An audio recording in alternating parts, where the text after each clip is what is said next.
ദൈവനാമത്തിന്റെ മഹത്വം. എന്നെ ശ്രദ്ധിക്കുന്ന എല്ലാവർക്കും ഒരു പ്രാവശ്യം കൂടെ യേശുക്രിസ്തുവിന്റെ നാമത്തിലുള്ള സ്നേഹവന്ദനം. ഞാൻ ചില ദിവസങ്ങളായി നടത്തിവരുന്ന ചരിത്രവും ബൈബിളും എന്ന പരമ്പരയുടെ 7ാമത്തെ എപ്പിസോഡാണ് ഇന്ന് നടക്കുന്നത്. ഞാൻ കഴിഞ്ഞ ക്ലാസ്സിൽ നിങ്ങളോട് പറഞ്ഞത് മനുഷ്യന്റെ സൃഷ്ടിയെക്കുറിച്ചും ഒക്കെയാണ്. ഇന്ന് ഞാൻ പറയുന്നത് മനുഷ്യന്റെ വീഴ്ചയെക്കുറിച്ചാണ്, അല്ലെങ്കിൽ മനുഷ്യൻ പാപത്തിൽ എങ്ങനെ നിബന്ധിച്ചു എന്നുള്ള കാര്യമാണ് ഞാൻ നിങ്ങളോട് പറയുന്നത്. വിശുദ്ധ ബൈബിളിലെ ആഖ്യാനങ്ങൾ ശ്രദ്ധിക്കണം. പലരും വിചാരിച്ചു വച്ചിരിക്കുന്നത് ഒരു ദിവസം ദൈവം ഇങ്ങനെ ആലോചിച്ചു, ഒരു രസവുമില്ല, അതുകൊണ്ടൊരു മനുഷ്യനെ നിർമ്മിച്ചു കളയാം. പിറ്റേ ദിവസം ദൈവം മനുഷ്യനെ നിർമ്മിച്ചു. അന്ന് വൈകിട്ട് അവൻ താടിക്ക് കൊടുത്തുകൊണ്ടിരിക്കുന്നു. 3-ാം ദിവസം ദൈവം ഹവ്വയെ നിർമ്മിച്ചു. 4-ാം ദിവസം പാപം ചെയ്തു. അന്ന് വൈകിട്ട് ദൈവം അവരെ പുറത്താക്കി. അപ്പൊ 3-4 ദിവസം കൊണ്ട് കാര്യങ്ങളെല്ലാം തീർന്നെന്നാണ്. അങ്ങനെയുള്ള ഒരു ധാരണയല്ല വിശുദ്ധ ബൈബിൾ നമ്മൾക്ക് നൽകുന്നത്. നാം ശ്രദ്ധിക്കേണ്ട ഒരു ഭാഗം എന്ന് പറയുന്നത്, മനുഷ്യനെ പാപം കൂടാതെ ജീവിക്കുവാനുള്ള സംവിധാനത്തിലാണ് ദൈവം സൃഷ്ടിച്ചത്. എന്നാൽ അതിനിടയിൽ ഉണ്ടായ ചില സംഭവങ്ങൾ മനുഷ്യനെ പാപത്തിൽ വിടുവാൻ ഇടയാക്കി എന്നുള്ളതാണ്. ഞാൻ കഴിഞ്ഞ ക്ലാസ്സിൽ നിങ്ങളോട് പറഞ്ഞത്, തീരുമാനമെടുക്കുവാൻ കഴിവില്ലാത്ത ഒരു മണ്ടൻ മനുഷ്യനെ ദൈവം ഉണ്ടാക്കിയെന്നല്ല. തീരുമാനമെടുത്ത് കാര്യങ്ങളെ കാര്യം പോലെ മനസ്സിലാക്കി അവന്റെ ഇച്ഛ പോലും ഇംഗിതം പോലും കാര്യങ്ങൾ മുൻപോട്ട് കൊണ്ടുപോകാൻ കഴിയുന്ന സ്വതന്ത്ര ചിന്താഗതിയുള്ള ഒരു മനുഷ്യനെയാണ് ദൈവം സൃഷ്ടിച്ചത്. അതുകൊണ്ട് തന്നെയാണ് മനുഷ്യന് ഈ സാത്താന്റെ വലയിൽ വീഴുവാൻ അവൻ തീരുമാനിക്കുവാനുള്ള കാരണമെന്ന് പറഞ്ഞു. അല്ലെങ്കിൽ ദൈവം പോകുന്ന സമയത്ത് സ്വിച്ച് ഓഫ് ചെയ്തിട്ട് പോയിരുന്നെങ്കിൽ ഈ പ്രശ്നമില്ല. അപ്പോൾ അങ്ങനെയുള്ള ഒരു അടിമ മനുഷ്യനെ അല്ല, അല്ലെങ്കിൽ തന്റെ വരുതിയിൽ മാത്രം നിന്നോണം, അനങ്ങിപ്പോകരുത്, നോക്കിപ്പോകരുത് എന്ന് പറഞ്ഞ് ഒരു രീതിയിലുള്ള കാര്യമല്ല ദൈവം മനുഷ്യന് നൽകിയത്. സ്വതന്ത്രമായി ചിന്തിക്കാം, അവന് ഇഷ്ടമുള്ള തിരഞ്ഞെടുക്കാം. വിശുദ്ധ ബൈബിൾ പറയുന്നുണ്ടല്ലോ, മനുഷ്യ നന്മയും തിന്മയും നിന്റെ മുൻപിൽ വെച്ചിരിക്കുന്നു, നിനക്ക് ഇഷ്ടമുള്ള തിരഞ്ഞെടുക്കാം. അപ്പോൾ അതിനുള്ള അവകാശ അധികാരങ്ങൾ ദൈവം നൽകിയാണ് മനുഷ്യനെ ഉണ്ടാക്കിയത്. അപ്പോൾ മനുഷ്യന്റെ വീഴ്ചയെക്കുറിച്ചാണ് ഞാൻ ഇന്ന് നിങ്ങൾക്ക് പറഞ്ഞു തരുന്നത്. ഹവ്വയാണ് ആദ്യം പാപത്തിൽ നിബന്ധിക്കുന്നത് എന്നാണ് വിശുദ്ധ ബൈബിൾ ഉൽപ്പത്തി പുസ്തകം 3-ാമത്തെ അധ്യായത്തിൽ നമ്മൾ കാണുന്നത്. അവിടെ എഴുതിയിരിക്കുന്ന ഒരു ഭാഗം, പാമ്പ് സകല ജീവികളിലും കൗശലം നിറഞ്ഞതാണെന്നാണ്. അതാണ് പറഞ്ഞാണ് ഉൽപ്പത്തി പുസ്തകം 3-ാമത്തെ അധ്യായത്തിന്റെ ആരംഭം തുടങ്ങുന്നത്. അപ്പോൾ ശ്രദ്ധിക്കേണ്ട ഭാഗം, അതിനെക്കുറിച്ചുള്ള പല ചിന്തകളും പല പഠിപ്പിക്കലുകളും ഒക്കെ പലർക്കുമുണ്ട്. പാമ്പ് വന്ന് ഹവ്വായുടെ അടുക്കൽ വരുന്നു. ആദം എവിടെയായിരുന്നു ചോദിച്ചാൽ അതിനെക്കുറിച്ച് ചിലർ പറയുന്നത് തമാശ രീതിയിലോ കാര്യരീതിയിലോ ഒക്കെ പറയുന്നത് ആദം രാവിലെ മോർണിംഗ് വാക്കിന് പോയെന്നൊക്കെയാണ്. എനിക്കറിയില്ലെന്നാണ് മറുപടി. എന്ന് പറഞ്ഞ് ഞാനിത് വിശ്വസിക്കുന്നില്ല. ആദമിന് വിശാലമായ ആ തോട്ടത്തിൽ അവർക്ക് കുറെ കാര്യങ്ങൾ ചെയ്യുവാൻ ദൈവം അനുവദിച്ചിരുന്നു. അപ്പോൾ ആദം എവിടെയെങ്കിലും ആയിരിക്കാം, ഒരുപക്ഷെ ഫലം ശേഖരിക്കുവാനോ എന്തിനുമേലും പോയതായിരിക്കാം. അപ്പോൾ ശ്രദ്ധിക്കേണ്ട ഭാഗം, ഈ പറയുന്ന ആദം ഹവ്വ ദമ്പതിമാരെ ഏദൻ ഭൂഗാവനത്തിൽ അവിടെയാക്കിയിരിക്കുമ്പോൾ അവരെ അവിടെ കിടന്ന് ഉറങ്ങുവാൻ വേണ്ടിയല്ല ദൈവം അവിടെയാക്കിയത്. അത് നാം ശ്രദ്ധിക്കേണ്ട ഭാഗം, ദൈവം അവർക്ക് കൊടുത്ത 2 ജോലികളുണ്ട്. ഒന്ന്, തോട്ടത്തെ കാക്കണം, അല്ലെങ്കിൽ ഗാർഡ് ചെയ്യണം, സൂക്ഷിക്കണം. രണ്ടാമതായിട്ട് തോട്ടത്തിൽ വേല ചെയ്യണം. എന്നാൽ ശ്രദ്ധിക്കണം, ആദ്യ മനുഷ്യൻ ഇത് രണ്ടും ചെയ്തില്ല എന്നുള്ളതാണ് സത്യം. ഏദൻ പൂങ്കാവനം എന്ന് പറയുന്നത്, ഞാൻ നേരത്തെ പറഞ്ഞല്ലോ, ആദിമഭൂമിയിൽ അത് ലൂസിഫറിനും കൂട്ടർക്കും പാർക്കുവാനും വേണ്ടി ദൈവം നിർമ്മിച്ചതാണ്. അവന്റെ തിക്തത നിമിത്തം, അവന്റെ അനുസരണക്കേട് നിമിത്തം അവന്റെ വാസകേന്ദ്രമായ ഭൂമി നശിപ്പിക്കപ്പെട്ടു. എന്നാൽ അത് വീണ്ടും പുനഃസൃഷ്ടി നടത്തി ഏദൻ പൂങ്കാവനം ദൈവം വീണ്ടും ഉണ്ടാക്കി. അവിടെയാണ് ആദം ഹവ്വ ദമ്പതിമാരെ പാർപ്പിച്ചത്. അപ്പോൾ ദൈവത്തിന് അറിയാവുന്നൊരു കാര്യമുണ്ട്, ഇവൻ ഇതിൻ്റെ അകത്ത് കയറുവാൻ ഇവിടെ ശ്രമം നടത്തും. അതുകൊണ്ട് തന്നെയാണ് നിങ്ങൾ തോട്ടത്തെ ഗാർഡ് ചെയ്യണം, അല്ലെങ്കിൽ തോട്ടത്തെ സൂക്ഷിക്കണം, സംരക്ഷിക്കണം എന്ന് ദൈവം പറഞ്ഞത്. പക്ഷേ അവരതിനെ വലിയ കാര്യമായിട്ട് പരിഗണിച്ചില്ല. അതുകൊണ്ട് തന്നെയാണ് ഈ പറയുന്ന പാമ്പിന്റെ അകത്ത് ഉൾപ്രവേശം നടത്തിയ സാത്താൻ അവിടെ പ്രവേശിക്കുന്നത്. 2, തോട്ടത്തിൽ വേല ചെയ്യണമെന്ന് പറഞ്ഞു. അവർ ചെയ്തില്ല. തെളിവാണ് ഉൽപ്പത്തി പുസ്തകം 3-ാം അധ്യായത്തിന്റെ 23-ാമത്തെ വാക്യം. അവനെ എടുത്ത നിലത്ത് കൃഷി ചെയ്യേണ്ടതിന്, അല്ലെങ്കിൽ വേല ചെയ്യേണ്ടതിന് ദൈവം ആദ്യ മനുഷ്യനെ ഏദൻ പൂങ്കാവനത്തിൽ പുറത്താക്കി എന്ന് എഴുതിയിരിക്കുന്നത്. അപ്പോൾ ഓർക്കണം, ആദ്യ മനുഷ്യനെ തന്നെ ദൈവം നിർമ്മിച്ചതിന്റെ ഉദ്ദേശ്യങ്ങളിലൊന്ന്, ഇതികർത്തിവ മൂടനായിട്ട് ഒരു പണിയും ചെയ്യാതെ 24 മണിക്കൂറും ഇങ്ങനെ സ്വപ്നം കണ്ടുകൊണ്ടിരിക്കുക എന്നൊരു പരിപാടിക്കല്ല. മനുഷ്യൻ വേല ചെയ്യണം, ജോലി ചെയ്യണം എന്ന് പറഞ്ഞാൽ അധ്വാനിക്കണം എന്നാണ് വിശുദ്ധ ബൈബിൾ പറയുന്നത്. പുതിയ നിയമത്തിൽ പൗലോസ് എഴുതി വെച്ചിട്ടുണ്ടല്ലോ, അധ്വാനിക്കണം. അപ്പോൾ അധ്വാനിക്കുക എന്ന് പറയുന്നത് നമ്മുടെ കടമയാണ്.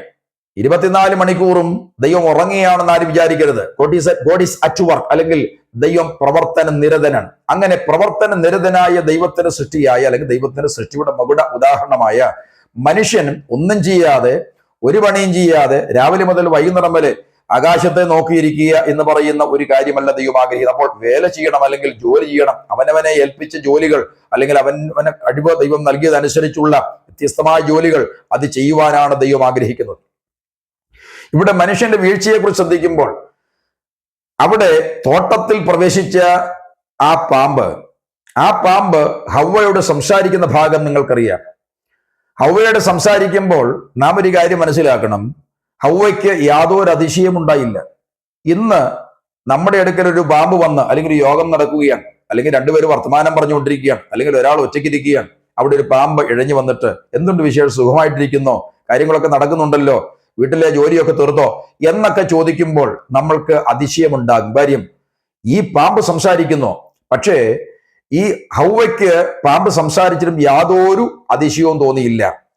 അതിന്റെ കാരണം എന്ന് പറയുന്നത്, ഇതിനെക്കുറിച്ചുള്ള ചിന്ത, മനുഷ്യൻ പാപം ചെയ്ത് പാപത്തിൽ നിബന്ധിക്കുന്ന സമയം വരെയും മൃഗങ്ങൾക്ക് സംസാര ശേഷി ഉണ്ടായിരുന്നു എന്നാണ്. അല്ലെങ്കിൽ ഓർക്കണം, സംസാരിക്കാത്ത പാമ്പ് സംസാരിക്കുമ്പോൾ എന്തോ പ്രത്യേകത വന്നിട്ട് ഈ പറയുന്ന ഹവ്വ സംശയിക്കും. പക്ഷേ ഹവ്വയുടെ മനസ്സിൽ യാതൊരു സംശയത്തിന്റെ ഒരു ചിന്ത പോലും വന്നില്ല. അതിന്റെ കാര്യം നോർമലായിട്ട് മൃഗങ്ങൾ സംസാരിക്കും എന്നാണ് കരുതുന്നത്. ഇനിയും രണ്ടാമത്തെ കാര്യം എന്ന് പറയുന്നത്, ഈ പാമ്പിന് കയ്യും കാലും ഉണ്ടായിരുന്നു എന്നാണ്.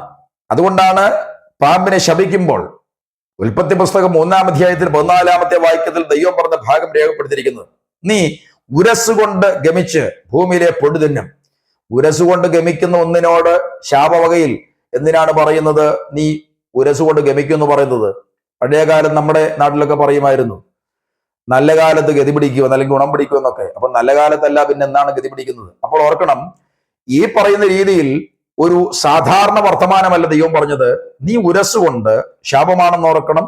ആ ശാപം കൂടെ കഴ്സ് എന്ന് പറയുമ്പോൾ, അപ്പോൾ ആ പറയുന്ന സംവിധാനത്തിൽ നടക്കേണ്ടത് ഉരസുകൊണ്ട് ഗമിച്ച് ഭൂമിയിലെ പൊടി തിന്നും എന്ന് പറയണമെങ്കിൽ നമ്മൾ മനസ്സിലാക്കണം, അത് ഉരസുകൊണ്ട് ഗമിക്കുകയായിരുന്നില്ലെന്നാണ് മനസ്സിലാക്കേണ്ടത്. എന്ന് പറഞ്ഞാൽ അന്നുവരെയും വിശ്വാസം അനുസരിച്ച് ഈ പാമ്പുകൾക്ക് കയ്യും കാലും ഉണ്ടായിരുന്നുവെന്നാണ്. ഇനി ശ്രദ്ധിക്കണം, പാമ്പ് എന്ന് പറയുന്നത് സാത്താനാണെന്നൊരു ചിന്ത പലരുടെയും മനസ്സിൽ പടർന്നിട്ടുണ്ട്. എന്നാൽ പാമ്പ് സാത്താനാണെന്ന് വിശുദ്ധ ബൈബിൾ പറയുന്നില്ല. പാമ്പിന്റെ കുറിച്ച് കാണിക്കുവാനും വേണ്ടി ചില ഫിലിമുകളൊക്കെ യേശുവിനെ പരീക്ഷിക്കുവാനും വേണ്ടി വരുന്ന അവസരത്തിലുമൊക്കെ, അല്ലെങ്കിൽ മത്തായി സുവിശേഷം 4-ാം അധ്യായത്തിലും ലൂക്കോസ് സുവിശേഷം 4-ാം അധ്യായത്തിൽ രേഖപ്പെടുത്തി വെച്ചിരിക്കുന്ന ആ പരീക്ഷണ ഘട്ടത്തിൽ യേശുവിനെ പരീക്ഷിക്കാൻ വരുന്ന സാത്താനായിട്ട് പലരും പല ഫിലിമുകളിൽ കാണിച്ചിട്ടുള്ളത് പാമ്പിനെയാണ്. അപ്പോൾ പാമ്പെന്ന് പറയുന്നത് ഈ സാത്താൻ ആണ് എന്നൊരു ചിന്ത പലരുടെയും മനസ്സിലുണ്ട്. പക്ഷെ ആ ചിന്ത ശരിയായിട്ടുള്ള കാര്യമല്ല എന്നാണ് നാം അറിയേണ്ടത്. ഇനിയും ശ്രദ്ധിക്കേണ്ട ഒരു കാര്യം, പാമ്പ് ദൈവമാണോ എന്ന് ചോദിച്ചാൽ ദൈവവുമല്ല.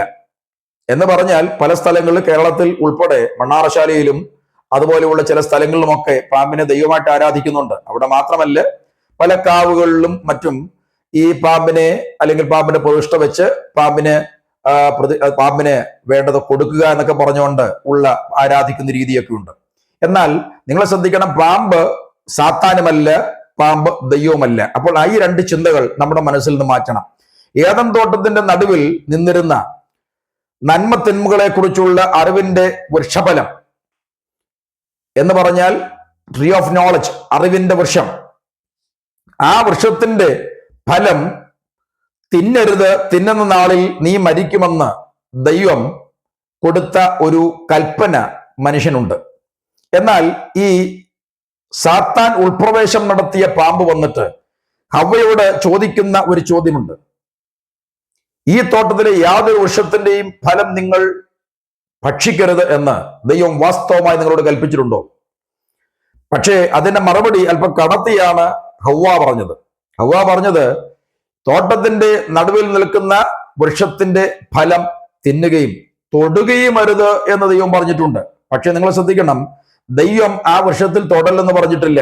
ആ വൃക്ഷത്തിന്റെ ഫലം തിന്നലെന്ന് മാത്രമേ പറഞ്ഞിട്ടുള്ളൂ. എന്ന് പറഞ്ഞാൽ ആ വൃക്ഷത്തിന്റെ ഫലം തിന്നലെന്ന് പറഞ്ഞ ആ ദൈവത്തിന്റെ കൽപ്പനയോടുകൂടി അല്പം കൂട്ടുകയാണ്.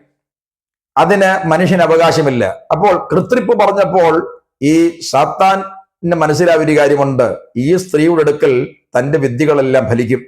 അങ്ങനെയാണ് അദ്ദേഹം ഈ മനുഷ്യനെ സഹായിക്കുവാൻ എന്ന നിലയിൽ ആണ് ഹവ്വയോട് എടുക്കുന്നത്. ഇപ്പോഴും അങ്ങനെയാണല്ലോ, പല കുറ്റങ്ങൾ ചെയ്യുവാൻ വേണ്ടി മനുഷ്യനെ പ്രേരിപ്പിക്കുന്ന സാത്താനെ അറിയണം. അവനെ കൊന്നാൽ നിനക്ക് അവന്റെ സ്വത്ത് സ്വന്തമാക്കാം, അതുപോലെ അവനെ അപായപ്പെടുത്തിയാൽ നിനക്ക് അവന്റെ വീട് കരഗതമാക്കാം, അവനെ ചതിച്ചാൽ. അപ്പോൾ ഇങ്ങനെ പല രീതിയിൽ എന്ന് പറഞ്ഞാൽ നിങ്ങൾ മയക്കുമരുന്ന് ഉപയോഗിക്കുക, മദ്യം ഉപയോഗിക്കുക, നിങ്ങൾക്ക് ആനന്ദമുണ്ടാകും, സന്തോഷമുണ്ടാകും എന്നൊക്കെ പറഞ്ഞ് പാപത്തിലേക്കും തെറ്റിലേക്കും സാത്താൻ നയിക്കുമ്പോൾ മനസ്സിലാക്കണം, മനുഷ്യന് ഗുണമുണ്ടാക്കാൻ വേണ്ടിയല്ല ഒന്നും പറയുന്നത്, മനുഷ്യനെ ചതിക്കുവാൻ വേണ്ടിയാണ് എന്ന് എന്റെ കേൾവിക്കാർ മനസ്സിലാക്കണം. എന്തായാലും ഇവിടെ ഈ ആദം ഹവ്വ ദമ്പതിമാർക്ക് കണ്ണിന് കാഴ്ച ഉണ്ടായിരുന്നില്ല എന്നുള്ള ഒരു ചിന്ത പലരുടെയും മനസ്സിലുണ്ട്. അപ്പോൾ ആ ചിന്ത പലരുടെയും മനസ്സിൽ ഉണ്ടാകാൻ ഒരു കാര്യം എന്താണെന്ന് ഞാൻ പറഞ്ഞു വരാം. അവരോട് ഈ സാത്താൻ പറഞ്ഞൊരു കാര്യമുണ്ട്, നിങ്ങൾ ഈ വൃക്ഷത്തിന്റെ ഫലം തിന്നുന്ന നാളിൽ നിങ്ങളുടെ കണ്ണു തുറക്കുകയും നിങ്ങൾ ദൈവത്തെ പോലെ ആകുകയും ചെയ്യും. വലിയ കാര്യമല്ലേ പറഞ്ഞത്. അപ്പോൾ മനുഷ്യന്റെ മനസ്സിൽ ഒരു ചിന്ത അലിയടിക്കുകയാണ്. അപ്പോൾ ദൈവം ഇത്രയും നാൾ ഞങ്ങളെ കളിപ്പിക്കുകയായിരുന്നു, ദൈവത്തിന്റെ കൂട്ടാകാതിരിക്കാൻ വേണ്ടി ഞങ്ങൾക്ക് ഇത് ഉള്ള രീതിയിൽ മുൻപോട്ട് പോകാൻ കഴിയാത്ത നിലയിൽ ഞങ്ങളെ ഒരു വല്ലാത്ത പരുവത്തെ ദൈവം കളിപ്പിച്ചു വെച്ചിരിക്കുകയല്ലായിരുന്നു എന്ന ഒരു ചിന്ത മനുഷ്യന്റെ മനസ്സിൽ ഉണ്ടാക്കുന്ന ഒരു ചിന്തയാണ് ഇവിടെ ഈ സാത്താൻ പ്രയോഗിച്ചത്. എന്ന് പറഞ്ഞാൽ നിങ്ങൾ പേടിക്കുകയൊന്നും വേണ്ട, നിങ്ങൾ ഈ വൃക്ഷഫലം തിന്നുന്ന നാളിൽ നിങ്ങളുടെ കണ്ണ് തുറക്കുകയും മാത്രമല്ല നിങ്ങൾ ദൈവത്തെ പോലെയാകുകയും ചെയ്യും. നിങ്ങൾ കാര്യങ്ങളൊക്കെ മനസ്സിലാക്കുവാനുള്ള കഴിവ് നിങ്ങൾക്ക് കിട്ടും. ദൈവത്തിന് തുല്യനാകാതിരിക്കാനും വേണ്ടി ദൈവത്തിന് ഈഗോയാണ്. അതുകൊണ്ട് ദൈവം നിങ്ങൾ ഇങ്ങനെ ഒരു മണ്ടത്തരമൊക്കെ പറഞ്ഞ് നിങ്ങളെ മനസ്സിലാകാത്ത പരുവത്തിൽ അവിടെ ഫൂളാക്കി വെച്ചിരിക്കുകയാണ് എന്നാണ് ഇവിടെ സാത്താൻ പറഞ്ഞത്. എന്തായാലും ഈ സ്ത്രീക്ക് കണ്ണിന് കാഴ്ചക്കുറവില്ലായിരുന്നു എന്നുള്ളത് വ്യക്തമാണ്. വിശുദ്ധ ബൈബിൾ വായിക്കുന്നത് ആ വൃക്ഷഫലം ഈ പാമ്പ് പറിച്ചു കൊടുത്തെന്നല്ല, ആ വൃക്ഷഫലം തിന്മാൻ കൊള്ളാമെന്നും അതുപോലെ കാണാൻ ഭംഗിയുള്ളതും ജ്ഞാനം പ്രാപിപ്പാൻ കാമ്യവുമെന്ന് സ്ത്രീ കണ്ട് അവൾ തന്നെത്താനാണത് പറിച്ചത്. അപ്പൊ അതിന്റെ അർത്ഥം നിങ്ങൾ ശ്രദ്ധിക്കണം. ഉൽപ്പത്തി പുസ്തകം 3-ാം അധ്യായത്തിന്റെ 6-ാമത്തെ വാക്യമാണ് നമ്മൾ ഈ പറഞ്ഞ ഭാഗം. അപ്പോൾ ഈ പാമ്പ് അത് പറിച്ചു കൊടുത്തെന്നല്ല, ഇതാ സ്ത്രീ തന്നെ ആ വൃക്ഷഫലത്തിന്റെ ഗുണവും ആ വൃക്ഷഫലത്തിന്റെ ഭംഗിയും ഒക്കെ മനസ്സിലാക്കി അവൾ തന്നെ പറിച്ചെന്നാണ്. അപ്പോൾ ശ്രദ്ധിക്കണം, അവൾക്ക് കണ്ണിന് കാഴ്ചക്കുറവ് വല്ലതും ഉണ്ടായിരുന്നോ? ഇല്ലായിരുന്നു എന്നാണ്. എന്നാൽ നിങ്ങൾ ശ്രദ്ധിക്കണം, ഈ വൃക്ഷഫലം അവൾ പറിച്ചു, അത് തന്റെ ഭർത്താവിനും കൊടുത്തു, രണ്ടുപേരും അത് ഭുജിച്ചു. ശ്രദ്ധിക്കേണ്ട ഒരു ഭാഗമുണ്ട്, ഇങ്ങനെ സംഭവിച്ചപ്പോൾ കണ്ണു തുറന്നു. എന്താ കണ്ണു തുറന്ന് പറയുന്നത്? ജ്ഞാനതൃഷ്ണയുടെ കണ്ണു തുറന്നാണ്, അല്ലാതെ ഈ പുറത്ത് കാണുന്ന കണ്ണു തുറന്നല്ല, ജ്ഞാനതൃഷ്ണയുടെ കണ്ണു തുറന്നാണ്. അപ്പോൾ അങ്ങനെ അവരുടെ കണ്ണു തുറന്നു. രണ്ടുപേർക്കും മനസ്സിലായ ഒരു കാര്യമുണ്ട്, അവർ നഗ്നരാണെന്ന് തിരിച്ചറിഞ്ഞു.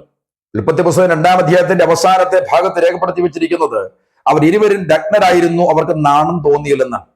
ശ്രദ്ധിക്കേണ്ട ഭാഗം ഇതാണ്, അവർക്ക് തേജസ്സിന്റെ ഉടയാട ഉണ്ടായിരുന്നു. അതുകൊണ്ടാണല്ലോ ഇനി നഗ്നരാണെന്നിരിക്കട്ടെ, നഗ്നരാണെങ്കിലും അവർ മാത്രമല്ലേ ഉള്ളവിടെ, ആദമും ഹവ്വയും അല്ലാതെ വേറെ മനുഷ്യരാരുമില്ലല്ലോ. അപ്പൊ പിന്നെ ഇനിയും അവർക്ക് ഈ ഉടയാട ഇല്ലെങ്കിലും നടന്നാൽ എന്താ കുഴപ്പം? പക്ഷെ ശ്രദ്ധിക്കേണ്ട ഭാഗം, എന്തോ ഒന്ന് അവർ ശരീരത്തിൽ നഷ്ടപ്പെട്ടത് കൊണ്ടാണ് അവർക്ക് എന്തോ ഒന്ന് ഉടുപ്പാക്കണം എന്ന് അവർക്ക് തോന്നിയത്. അതിനു വേണ്ടിയാണ് അവർ അവരുടെ തേജസ്സിന്റെ അങ്ങ് നഷ്ടപ്പെട്ടപ്പോൾ അതിന് പകരമായിട്ട് അവർ അത്തിയില വെച്ച് ഒരു ഉടയാട ഉണ്ടാക്കാൻ വേണ്ടി ശ്രമിച്ചു. അത് ഉണ്ടാക്കി, പക്ഷേ വെയിലുറച്ചപ്പോൾ അത് വാടിപ്പോയി. എന്തായാലും സർവശക്തനായ ദൈവം അവർക്ക് ഉൽപ്പത്തി പുസ്തകം 3-ന്റെ 21-ാമത്തെ വാക്യത്തിൽ വായിക്കുന്നത്, ദൈവം ചെയ്തൊരു കാര്യമുണ്ട്, ഒരു വസ്ത്രം അവർക്ക് തോൽ വെച്ച് ഉണ്ടാക്കി കൊടുത്തു എന്നാണ്. അപ്പോൾ മനസ്സിലാക്കേണ്ട ഭാഗം, ഒരു മൃഗത്തെ കൊന്ന് അതിന്റെ തോൽ വെച്ച് അവർക്ക് ഒരു കുപ്പായം അല്ലെങ്കിൽ ഒരു ഉടുപ്പ് അല്ലെങ്കിൽ ഒരു മേലാട അല്ലെങ്കിൽ ഒരു ഉടയാട അവർക്ക് ഉണ്ടാക്കി കൊടുത്തു എന്നാണ്. അപ്പോൾ ശ്രദ്ധിക്കേണ്ട ഭാഗം, അവരുടെ കണ്ണ് തുറന്നു എന്ന് പറയുമ്പോൾ ഈ പുറത്തെ കണ്ണല്ല എന്ന് ഞാൻ പറഞ്ഞു. അതിന്റെ കാര്യം എന്ന് പറഞ്ഞാൽ അവരുടെ പുറത്തെ കണ്ണ് കാണാമായിരുന്ന തെളിവ് ഞാൻ നിങ്ങളോട് പറഞ്ഞതാണ്. ഇനിയും ശ്രദ്ധിക്കേണ്ട ഒരു ഭാഗം നമ്മളോട് മനസ്സിലാക്കണം. മനുഷ്യൻ പാപം ചെയ്തതോടുകൂടി ശാപത്തിന്റെ വലിയൊരു ഘോഷയാത്രയാണ് സംഭവിച്ചത്. ഇനിയും എന്താണ് ശാപം എന്ന് പറഞ്ഞാൽ മനസ്സിലാവുന്ന ഭാഷയിൽ പറയാൻ, പാപത്തിന്റെ അനന്തരഫലം അല്ലെങ്കിൽ ആഫ്റ്റർ എഫക്റ്റ് ഓഫ് സിൻ എന്നാണ്. അതാണ് ഖഷ് എന്ന് പറയുന്ന പാപം എന്ന് പറയുന്നത്, അത് ശാപം എന്ന് പറയുന്നത്. അപ്പോൾ ഓർക്കണം, ഇവിടെ ശാപത്തിന്റെ വലിയൊരു ഘോഷയാത്ര കാണാം. പുരുഷൻ, സ്ത്രീ, പാമ്പ്, ഭൂമി ഇവയൊക്കെ ശപിക്കപ്പെടുകയാണ്. ഇനി ശ്രദ്ധിക്കേണ്ടത്, മുള്ളും പറക്കാരിയും മനുഷ്യന്റെ പാപത്തിന് സൃഷ്ടികളാണ് എന്ന് പറഞ്ഞാൽ, മനുഷ്യന് സ്വച്ഛന്തമായി പാർക്കുവാൻ ദൈവം ക്രമീകരിച്ചു നൽകിയ ഭൂമിയിൽ ഇല്ലാഞ്ഞ രണ്ട് കാര്യങ്ങൾ, മുള്ളും പറക്കാരിയും മനുഷ്യന്റെ പാപനിമിത്തം ഉൽപ്പാദിപ്പിക്കപ്പെട്ടതാണ് എന്നാണ് മനസ്സിലാക്കേണ്ടത്. സ്ത്രീയെ ഭരിക്കുവാനുള്ള അവകാശം പുരുഷന് ലഭിച്ചത് ഈ പറയുന്ന പാപം നിമിത്തമാണ്, അല്ലെങ്കിൽ അതിന്റെ ആഫ്റ്റർ ഇഫക്റ്റായ ശാപം നിമിത്തമാണ് പുരുഷന് സ്ത്രീയെ ഭരിക്കുവാനുള്ള അവകാശം ലഭിച്ചത്. ഇനി മറ്റൊരു കാര്യം, പുരുഷൻ എന്ന് പറയുന്ന ആ വിഭാഗത്തോട് പറഞ്ഞൊരു കാര്യമുണ്ട്, നിന്റെ മുഖത്തെ വിയർപ്പോടുകൂടി നീ അപ്പം ഭക്ഷിക്കും എന്ന് പറഞ്ഞാൽ, അല്ലലില്ലാതെ ജീവിക്കുവാനുള്ള ക്രമീകരണം ദൈവം നൽകിയ അതിനെ അവർ മനസ്സിലാക്കാതെ പാപത്തിൽ നിബന്ധിച്ചതുകൊണ്ട് അവരോട് പറഞ്ഞത്, നിങ്ങൾ അധ്വാനിക്കുമ്പോൾ നിങ്ങൾ മുഖത്തെ വിയർപ്പോടുകൂടി അധ്വാനത്തോടുകൂടി മാത്രമേ നിങ്ങൾ അപ്പം ഭക്ഷിക്കുകയുള്ളൂ. മറ്റൊരു കാര്യം പറഞ്ഞത്, സ്ത്രീയോട് പറഞ്ഞത്, പാപത്തിൽ നിബന്ധിച്ച ആ സ്ത്രീയോട് പറഞ്ഞത്, നീ വേദനയോടുകൂടി മക്കളെ പ്രസവിക്കുമെന്നാണ്. നിങ്ങൾക്ക് മനസ്സിലാകാൻ വേണ്ടി പറയാം, ഈ പറയുന്ന ആദം ഹവ്വ ദമ്പതിമാർ പാപം ചെയ്തില്ലായിരുന്നുവെങ്കിൽ വേദന കൂടാതെ മക്കളെ പ്രസവിക്കുവാൻ കഴിയുമായിരുന്നു എന്നാണ്. ഇനി നിങ്ങൾക്ക് മനസ്സിലാകാൻ മറ്റൊരു കാര്യം കൂടെ പറയാം, ആദം ഹവ്വ ദമ്പതിമാർ പാപം ചെയ്തില്ലായിരുന്നുവെങ്കിൽ മനുഷ്യവർഗത്തിന് ജനിക്കുന്ന കുട്ടികൾ പൂർണ്ണ വളർച്ച ഉണ്ടായതായിരുന്നവന് എന്ന് പറഞ്ഞാൽ, ശാരീരികമായിട്ട് അത്രയും വലിപ്പമൊന്നല്ല, പ്രായമാകുമ്പോഴുള്ള വലിപ്പമൊന്നല്ല, മാനസികമായിട്ടുള്ള പൂർണ്ണ വളർച്ച എത്തിവരായതിനാണ്. അപ്പോൾ ഓർക്കണം, ഇങ്ങനെയുള്ള ഒത്തിരി പദ്ധതികൾ ഇവിടെ സംഭവിക്കുകയാണ്. അപ്പോൾ മനുഷ്യൻ പാപം ചെയ്തില്ലായിരുന്നുവെങ്കിൽ സ്ത്രീക്ക് വേദന കൂടാതെ മക്കളെ പ്രസവിക്കുവാൻ കഴിയുമായിരുന്നു. ഇപ്പോഴത്തെ ശാസ്ത്രീയ കണ്ടുപിടുത്തം അനുസരിച്ച് വേദന കൂടാതെ പ്രസവിക്കുന്ന രീതിയൊക്കെ ഉണ്ട്. അങ്ങനെയുള്ള കാര്യമല്ല പറഞ്ഞത്, നോർമലായിട്ട് ഒരു സ്ത്രീക്ക് വേദന കൂടാതെ പ്രസവിക്കുവാൻ കഴിയുമായിരുന്നു എന്നാണ്. അപ്പോൾ ഓർക്കണം, ഈ പറയുന്ന മനുഷ്യനെ പാപത്തിലേക്ക് കൊണ്ട് തള്ളിയിടുവാൻ പ്രേരകമായ, അതിന് സാത്താൻ ഉൾപ്രവേശം നടത്തി വന്ന ആ പാമ്പിനും ശാപവകയിൽ കിട്ടി ശാപം. അതിനോട് പറയുകയാണ്, നീ ഉരസുകൊണ്ട് ഗമിച്ച് ഭൂമിയിലെ പൊടി തിന്നും. അപ്പോൾ ആകപ്പാടെ ശാപത്തിന്റെ ഒരു ഘോഷയാത്രയാണ് നമ്മൾ ഈ പറയുന്ന ഭാഗത്ത് കാണുന്നത്. ഇനി മറ്റൊരു കാര്യം കൂടിയുണ്ട്, മനുഷ്യൻ ഇങ്ങനെ പാപം ചെയ്തപ്പോൾ ഏദൻ പൂങ്കാവനത്തിൽ തുടരുവാൻ ദൈവം അനുവദിക്കാതെ ദൈവം ചെയ്തൊരു കാര്യമുണ്ട്, അവനെ ഏദൻ പൂങ്കാവനത്തിൽ പുറത്താക്കി. തീർന്നില്ല, മനുഷ്യന് ഒരു ലിമിറ്റ് വെച്ച് അല്ലെങ്കിൽ ക്ലിപ്തമായിട്ട് അല്ല മനുഷ്യനെ ദൈവം നിർമ്മിച്ചത്. മനുഷ്യൻ നിത്യമായിട്ട് ജീവിക്കുവാൻ വേണ്ടിയാണ് ദൈവം പദ്ധതികൾ ഉണ്ടാക്കിയത്. എന്നാൽ പാപം വഴി അവൻ ദൈവത്തിന്റെ കൽപ്പന ലംഘിച്ചതുകൊണ്ട്, അല്ലെങ്കിൽ ഹമോർഷിയ എന്ന് പറയുന്ന ഒരു പദം, ലക്ഷ്യം തെറ്റുക എന്ന ഒരു മൂലപദമാണ് പാപത്തിന് ഉപയോഗിക്കുന്നത്. അതിന്റെ അർത്ഥം ലക്ഷ്യം തെറ്റുക അല്ലെങ്കിൽ മിസ് ദ മാർഗ്. ദൈവത്തിങ്കിലേക്ക് ഉള്ള ശ്രദ്ധ മാറി അവന്റെ ശ്രദ്ധ വേറെ പലതിലേക്കുമായി. ഇന്നും അത് തന്നെയാണ് സംഭവം. ദൈവത്തിന്റെ കൽപ്പനകളും ദൈവത്തിന്റെ ചിട്ടകളും ഒക്കെ നമ്മൾ കാറ്റിൽ പറത്തി വേറെ പല കാര്യങ്ങളിലേക്കും ശ്രദ്ധ കേന്ദ്രീകരിക്കുന്നതാണ് ദൈവത്തിന് ഒരിക്കലും ഉൾക്കൊള്ളുവാൻ കഴിയാത്ത കാര്യം എന്ന് നമ്മൾ അറിയണം. അപ്പോൾ എന്തായാലും മനുഷ്യൻ ഏദൻ പൂങ്കാവനത്തിൽ നിന്ന് പുറന്തള്ളപ്പെട്ടു. മാത്രമല്ല, രോഗം ഗ്രസിക്കാത്ത ആ ശരീരത്തിൽ രോഗം ഗ്രസിക്കുന്ന ശരീരമായി മാറി. അതുപോലെ മരണം ഗ്രസിക്കാത്ത ശരീരത്തിൽ മരണം കയറുന്ന ശരീരമായി മാറി. മനുഷ്യൻ അൺലിമിറ്റഡ് ആയിട്ട് അല്ലെങ്കിൽ നിത്യമായിട്ട് ലിമിറ്റ്ലെസ് ആയിട്ട് തുടർന്നുകൊണ്ടുന്ന മനുഷ്യൻ അവൻ ലിമിറ്റഡായി അല്ലെങ്കിൽ അവൻ ക്ലിപ്തമായി. അപ്പോൾ ഓർക്കുക, ഇങ്ങനെയൊക്കെയുള്ള സംവിധാനങ്ങൾ മനുഷ്യ കുലത്തിൽ ഉണ്ടാകുവാനുള്ള കാരണമെന്ന് പറയുന്നത് സാത്താന്റെ വലയിൽപ്പെട്ടുള്ള ശാപമാണ്. എന്നെ കേൾക്കുന്ന പ്രിയപ്പെട്ടവരെ, ഞാൻ നിങ്ങളോടും പറയാം, ഇന്നും സാത്താന്റെ പരിപാടി അതൊക്കെ തന്നെയാണ്. എങ്ങനെയെങ്കിലും മനുഷ്യനെ പാപത്തിൽ നിബന്ധിപ്പിക്കണം, മനുഷ്യനെ നല്ല രീതിയിൽ ദൈവത്തോടുള്ള കൂട്ടായ്മയിൽ സഹകരിച്ചു പോകുവാൻ അനുവദിക്കില്ല എന്ന് പറയുന്ന ഒരു സംവിധാനമാണ് ഇന്നും സാത്താൻ പ്രയോഗിക്കുന്നത്. അപ്പോൾ ഓർക്കണം, മനുഷ്യനെ ഏദൻ പൂങ്കാവനത്തിൽ നിന്ന് പുറത്താക്കി. ഇനിയും ശ്രദ്ധിക്കേണ്ട മറ്റൊരു കാര്യമുണ്ട്. പലരുടെയും മനസ്സിൽ ഇപ്പോഴും ചേക്കേറിയിട്ടുള്ള ഒരു ചിന്തയാണ്, പാപവകയിൽ കിട്ടിയ ഒന്നാണ് ലൈംഗികത. നിങ്ങൾ ശ്രദ്ധിക്കണം, പാപവകയിൽ കിട്ടിയ ഒന്നാണ് ലൈംഗികത എന്ന് പലരും കരുതുമ്പോൾ വിശുദ്ധ ബൈബിൾ അങ്ങനെ പറയുന്നില്ല. തെളിവിന് വേണ്ടി നിങ്ങൾ ശ്രദ്ധിക്കേണ്ട ഒരു കാര്യമുണ്ട്. ഉൽപ്പത്തി പുസ്തകം 1-ാം അധ്യായത്തിൽ മനുഷ്യനെ ദൈവം നിർമ്മിക്കുമ്പോൾ അവരോട് പറഞ്ഞൊരു കാര്യമുണ്ട്, നിങ്ങൾ ഭൂമിയിലൊക്കെയും സന്താനപുഷ്ടിയുള്ളവരായി പെരുകുവീൻ. അത് പാപത്തിന് മുമ്പുള്ള കാര്യമാണ്. അപ്പോൾ ഓർക്കണം, പാപവകയിൽ കിട്ടിയ ഒരു വരദാനമല്ല ലൈംഗികത എന്ന് പറയുന്നത്. പാപവകയിൽ കിട്ടിയ ഒരു കഴിവല്ല സന്തതികളെ അല്ലെങ്കിൽ അടുത്ത ജനറേഷനെ, തലമുറയെ ഉൽപ്പാദിപ്പിക്കുക എന്നുള്ളത്. അപ്പോൾ പാപവകയിൽ കിട്ടിയ ഒന്നല്ല. പാപത്തിന് മുൻപ് തന്നെ മനുഷ്യന് ഈ പറയുന്ന കഴിവ് ദൈവം നൽകിയിരുന്നു, അല്ലാതെ പാപവകയിൽ കിട്ടിയ കാര്യമല്ല. ഇനി അടുത്ത ഒരു കാര്യം കൂടെ മനസ്സിലാകാൻ വേണ്ടി പറയാം. പിന്നെന്താണ് പാപത്തിന് മുൻപ്, അല്ലെങ്കിൽ പാപത്തിൽ മനുഷ്യൻ നിബന്ധിക്കുന്നതിന് മുൻപ് മനുഷ്യൻ എന്തുകൊണ്ടാണ് കുഞ്ഞുങ്ങൾക്ക് ജന്മം നൽകാഞ്ഞത് എന്നൊരു ചോദ്യം പലരുടെയും മനസ്സിലുണ്ട്. ഞാൻ നിങ്ങളോടൊരു കാര്യം കൂടെ പറയാം. പലരും കരുതിയിരിക്കുന്ന ഒരു കാര്യം, മനുഷ്യൻ 2-3 ദിവസം പാപമില്ലാതെ ദൈവ സാന്നിധ്യത്തിൽ, ദൈവത്തുള്ള സഹവാസത്തിൽ ഏദൻ പൂങ്കാവനത്തിൽ പാർത്തു വന്നാണ്. പക്ഷെ നിങ്ങൾ ശ്രദ്ധിക്കണം, എത്ര നൂറ്റാണ്ടുകൾ ആദം-ഹവ്വ ദമ്പതിമാർ പാപം കൂടാതെ ജീവിച്ചു എന്ന് വ്യക്തമല്ല.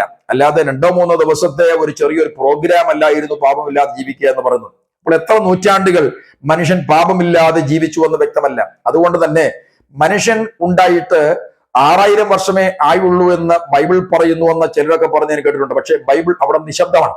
എത്ര നൂറ്റാണ്ടുകൾ മനുഷ്യൻ പാപം ഇല്ലാതെ ജീവിച്ചു എന്ന് വ്യക്തമല്ല. ഇനിയും ശ്രദ്ധിക്കണം, ഇനിയും മനുഷ്യൻ പാപം ചെയ്തു കഴിഞ്ഞപ്പോൾ മുതലാണ് ആദമിന്റെ ആ 930 വർഷത്തിന്റെ കണക്ക് അവിടെ വരുന്നത്. എന്നാൽ അതിനു മുമ്പ് എത്ര നൂറ്റാണ്ടുകൾ ആദം-ഹവ്വ ദമ്പതിമാർ പാപം ചെയ്യാതെ ജീവിച്ചു എന്ന് വ്യക്തമല്ല. ഇനിയും 2, മനുഷ്യൻ പാപം ചെയ്തു കഴിഞ്ഞ് ആദമിന്റെ ആ വയസ്സ് എണ്ണുമ്പോൾ, അല്ലെങ്കിൽ ലൈഫ് സ്പാനെ കുറിച്ച് പറയുമ്പോൾ തന്നെ അതിന് ശേഷമുള്ള തലമുറയുടെ കണക്ക് നോക്കിയാലും 6000 വർഷമല്ല. അതുകൊണ്ട് ഇങ്ങനെ ബൈബിൾ പ്രസ്താവിക്കാത്ത കാര്യം പലരും പ്രസ്താവിക്കുന്നത് അത് ഗുണമല്ല, ദോഷമാണ് എന്നും കൂടെ ആണ് ഞാൻ പറയുന്നത്. അപ്പോൾ മനുഷ്യൻ എന്ന് പറയുന്ന ആ ഒരു സംവിധാനത്തെ ലിമിറ്റഡ് ആക്കുവാൻ പ്രേരകമായത് പാപമാണ്. അപ്പോൾ ലൈംഗികത എന്ന് പറയുന്നത് പാപത്തിൽ കൂടി കിട്ടിയ ഒരു കഴിവാണ് എന്ന് പലരും പറയുന്നു എന്ന് ഞാൻ മുമ്പേ പറഞ്ഞു. അതല്ല എന്ന് ഞാൻ പറയാം. ഇനിയും അങ്ങനെ പറയുമ്പോൾ തന്നെ പാപം ചെയ്യുന്നതിന് മുൻപ് തലമുറകൾ ഉൽപ്പാദിപ്പിക്കപ്പെട്ടിട്ടില്ലല്ലോ. അങ്ങനെ വന്നാൽ പാപമല്ലേ അതിന് പ്രേരകമായത് എന്നൊരു ചോദ്യമുണ്ട്. അല്ല എന്നാണ് മറുപടി. എന്താണ് കാര്യമെന്ന് ഞാൻ പറയാം. അത് നിങ്ങൾ മനസ്സിലാക്കുമ്പോൾ ശ്രദ്ധിക്കേണ്ട ഒരു ഭാഗം, ദൈവമായിട്ടുള്ള സംസർഗം, അല്ലലില്ലാത്ത ഒരു ജീവിതം, ഒന്നിനും മെനക്കേടില്ലാത്ത ഒരു ഏദൻ പൂങ്കാവനത്തിലെ വാസം, ദൈവത്തോടുള്ള സഹവർത്തിത്വം, സൃഷ്ടാവാം ദൈവത്തിന്റെ ആയിട്ടുള്ള ഒരു ബന്ധവും കൂട്ടായ്മയും. പക്ഷേ അവിടെ സംഭവിച്ച പാപം ചെയ്തപ്പോൾ സംഭവിച്ച കാര്യം മനസ്സിലാക്കണം. മനുഷ്യന് വേദനയോടുകൂടി പ്രസവിക്കുന്ന ഒരു സംവിധാനത്തിലേക്ക് സ്ത്രീ ശപിക്കപ്പെട്ടു. മാത്രമല്ല, അവർക്ക് അവരുടെ സ്വച്ഛന്തമായി പാർത്തുകൊണ്ടിരുന്ന അവരുടെ വീടായ ഏദൻ പൂങ്കാവനം അവർക്ക് നഷ്ടമായി. 3, അവർ പ്രതീക്ഷിച്ചുകൊണ്ടിരുന്ന ദൈവമായിട്ടുള്ള ബന്ധം കട്ടായി. പിന്നെ ആകപ്പാടെയുള്ളത് സ്ത്രീക്ക് പുരുഷനും, പുരുഷന് സ്ത്രീയുമായി. അങ്ങനെ വന്നപ്പോൾ അറ്റാച്ച്മെന്റ് കൂടി. അതാണ് ദൈവകൽപ്പനയെ അവർ ലംഘിച്ചു എന്ന് പറഞ്ഞില്ല പാപത്തിന് മുൻപ്. എന്ന് പറഞ്ഞാൽ സന്താനപുഷ്ടിയുള്ളവരെ ഭൂമിയിൽ പെരുകുവാൻ ദൈവം കൊടുത്ത കൽപ്പന അവർ പാലിച്ചില്ല എന്ന് പറയുന്നില്ല. അവർക്ക് ദൈവമായിട്ടുള്ള ബന്ധവും ആ ദൈവമായിട്ടുള്ള സഹവർത്തിത്വവും സ്വച്ഛന്തമായ ആ വീട്ടിലെ താമസവും ഒക്കെ അവർക്ക് മറ്റൊന്നിനെ കുറിച്ച് ചിന്തിക്കുവാനുള്ള ഒരു അവസരം ഉണ്ടാക്കി കൊടുത്തില്ല. അപ്പോൾ ഓർക്കണം, അങ്ങനെ മനുഷ്യൻ പാപം ചെയ്തു കഴിഞ്ഞപ്പോൾ എല്ലാം നഷ്ടപ്പെട്ട്, വീട് നഷ്ടപ്പെട്ട്, ദൈവമായിട്ടുള്ള ബന്ധം നഷ്ടപ്പെട്ട്, ദൈവമായിട്ടുള്ള കൂട്ടായ്മ നഷ്ടപ്പെട്ട്, ആകപ്പാടെ അവന്റെ ശരീരത്തിന് വ്യതിയാനമുണ്ടായി പാപം ഗ്രസിക്കുന്ന, രോഗം ഉണ്ടാകുന്ന, മരണം സംഭവിക്കുന്ന ശരീര സംവിധാനത്തിലേക്ക് വന്ന ആ മനുഷ്യന് അവനിപ്പോൾ ആ പുരുഷന് സ്ത്രീയും സ്ത്രീക്ക് പുരുഷനും എന്നുള്ള ഏകബന്ധത്തിലേക്ക് വരുത്തുന്നു. അങ്ങനെയാണ് മനുഷ്യന് തലമുറകളെ ഉൽപ്പാദിപ്പിക്കുന്നത്. അപ്പോൾ അല്ലാതെ പാവനിമിത്തം മനുഷ്യന് കിട്ടിയ ഒരു വരദാനമൊന്നുമല്ല ഈ ലൈംഗികതയും അതുപോലെ തലമുറകളെ ഉൽപ്പാദിപ്പിക്കാനുള്ള കഴിവും എന്ന് പറഞ്ഞ് ഞാൻ ഇന്നത്തെ എന്റെ എപ്പിസോഡിന് വിരാമം കുത്തുന്നു. അടുത്ത വിഷയവുമായിട്ട് ഞാൻ അടുത്ത എപ്പിസോഡിലെത്തും. ദൈവം എല്ലാവരെയും അനുഗ്രഹിക്കട്ടെ.